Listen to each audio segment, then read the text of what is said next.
This video is brought to you by hoodbeast.com. Design your own custom hoodies. hoodbeast.com. We are beast.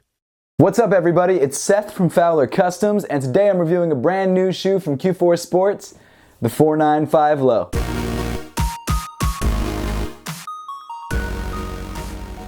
Thanks so much for tuning in today, guys. Make sure to hit that subscribe button down below if you haven't yet, but with all that being said, let's get into it. For those of you guys wondering why I'm back in the studio so soon after SneakerCon London, it's because I'm technically still in London, or I will still be in London, but I'm recording this the day that I fly out just to kind of get it out of the way and have some shoe review content for you guys, because I know that's why you guys subscribe to the channel in the first place. So here you go. So the 495 Low is the third and final shoe that Q4 Sports sent me to review, and I've got to be honest, it's not a bad shoe, but it's definitely not my favorite. Just wanted to tell you guys that up front. It's definitely not a bad shoe, but aesthetically, I'm not a huge fan, and performance-wise, it's definitely not bad, but I think there are other options within Q4's lineup that I kind of prefer, namely the Millennium High and the Specialist. So without further ado, here it is, the 495 Low. Right off the bat, I wasn't in love with this shoe just because of the aesthetics. I feel like these bubbles or circles or whatever they are just don't really match the rest of the shoe. They're not really aggressive. They're not really...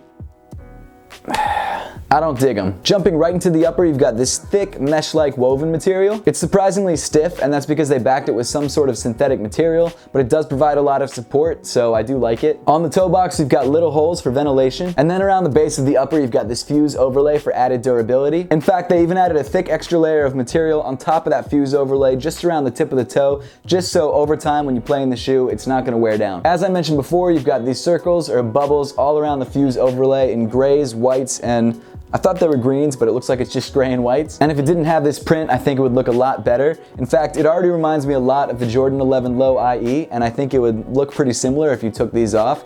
And I think that's a good thing. But I mean, hey, it's just a basketball shoe. It's mainly for performance, so you're probably not gonna be wearing this for lifestyle wear, and that's probably good. I know I couldn't pull this off just walking around the street, but hey, maybe that's just me. Moving up on the shoe, at the bottom of the lace area, you've got Q4's logo debossed into some leather material. You've got standard black laces, but the lacing system itself is not so standard. You've got eyelets at the base of the tongue and then eyelets at the top, but in between, the laces actually weave through some nylon material, which I'm not totally sure if I can get behind. I don't think it was a necessary touch, and I don't think it adds or detracts anything from the actual fit of the shoe. That's actually kind of funny. There's a patch across the middle of the tongue that says Team, Passion, Commitment, and Focus, and it's actually in the same place that Jordan Jumpman tag is on the Air Jordan 11. I wonder if that was intentional. I don't mind it, but it's pretty funny that they did that. The base of the tongue is made up of a neoprene material, and then the top of the tongue is made up of mesh with Q4's logo. The tongue itself is actually a pretty interesting shape. You've got this sort of cutaway or divot in the middle that allows your ankle to lean forward onto the tongue, which is kind of nice. The back of the tongue is lined with material that's in the same sort of neon yellow color that you find around the rest of the shoe. The rest of the inside of the shoe is pretty well padded, and it's just a standard black. The one thing I really like about Q4 is that they always add this really great insole, and the thing I like about the insole is that in the midfoot area, they actually add this piece of hard TPU, which gives you more arch support. And then in the heel, they have a little oval of EVA foam, which is definitely softer than the rest of the insole, and that's for added cushion. Moving back in the shoe, you've got this gloss black heel counter in hard plastic. You've also got Q4's logo in white and yellow. And then moving around to the back of the shoe, you've got a black pull tab with yellow accents on either side. And then on the medial side of the heel, you've got 495 printed on the shoe. And the reason Q4 called this model the 495 is because 495 degrees is the temperature that gasoline ignites,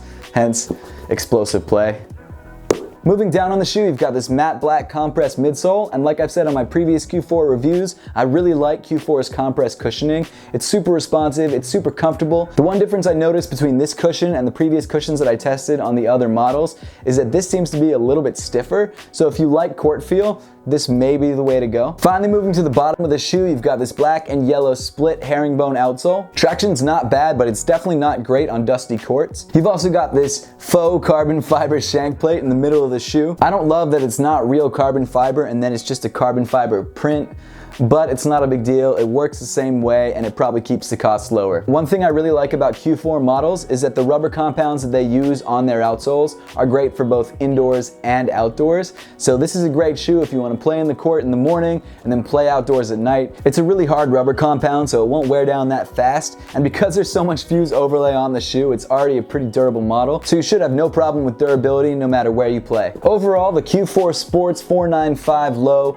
is definitely not a bad sneaker. It performs pretty well, and for 110 bucks, it's definitely not a bad value. But for me, I just really don't love the aesthetics of this shoe. It's not something that I would really wear at all off court, and it's also not a shoe that is my first choice when I play basketball. I'd probably play in the Millennium High or maybe a Crazy Explosive or something like that. But if you like the way this shoe looks and you want a shoe that's great for both indoor and outdoor, you can't go wrong for 110 bucks. Now that we've got the review out of the way, let's throw these guys on feet and see how they look.